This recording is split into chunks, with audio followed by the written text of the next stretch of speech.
রামায়ণের গল্প আমাদের প্রায় সকলেরই জানা, কিন্তু সীতা পুরাণের কাহিনী অনেকেরই অজানা।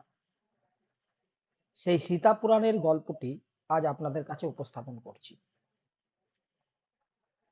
রামায়ণ কালের বহু বছর পূর্বে একদা হিমালয় পার্বত্য অঞ্চলের জঙ্গলে এক সুন্দরী যুবতী তপস্বিনী ধ্যান করছিলেন। তার নাম ছিল বেদান্তী। সেই পথে ধনবান ঐশ্বর্যশালী রাজা রাবণের আগমন হয়।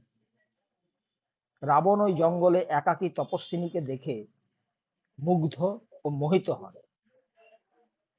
তিনি ওই তপস্বিনীর পরিচয় জানতে চান এবং কেন সে এই দুর্গম জঙ্গলে তপস্যা করছে সেটাও জিজ্ঞেস করেন। উত্তরে বেদান্তী বলেন, তিনি কুশধ্বজের কন্যা। তার পিতা তাকে বিষ্ণু ভগবানের সাথে বিবাহ দিতে চেয়েছিলেন, যদিও তাকে বিবাহ করার জন্য দৈত্য, দানব, যক্ষ অনেকেই এসেছিলেন, কিন্তু তার পিতা তাদের সবাইকেই প্রত্যাখ্যান করেন। সেই জন্য এক দানব তার পিতাকে হত্যা করেছিলেন। এখন সে এই জঙ্গলে বিষ্ণু ভগবানকে বিবাহের জন্য তপস্যা করছেন।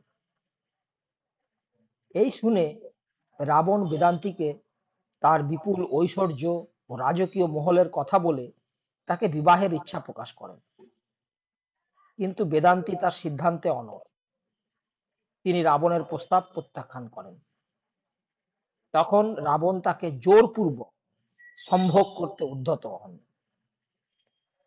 কিন্তু বেদান্তী রাগে অপমানে তক্ষুনি শুকনো কাঠের চিতা তৈরি করে তাতে নিজেকে আত্মাহুতি দেন এবং রাবণকে অভিশাপ দেন যে পরের জন্মে তিনিই তার পতনের কারণ হবেন।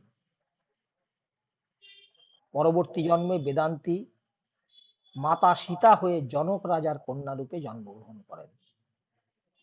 এর পরের গল্প তো সকলেরই জানা। সবচেয়ে আশ্চর্যকর বিষয়, রামের দ্বারা বধ হওয়ার পূর্ব মুহূর্তে রাবণের বেদান্তীর সেই অভিশাপের কথা স্মরণ হয়েছিল। নমস্কার। সীতা পুরাণের গল্পটি যদি আপনাদের ভালো লেগে থাকে, লাইক করবেন, চ্যানেলটিকে সাবস্ক্রাইব করবেন এবং বন্ধুদের সঙ্গে শেয়ার করবেন। ধন্যবাদ।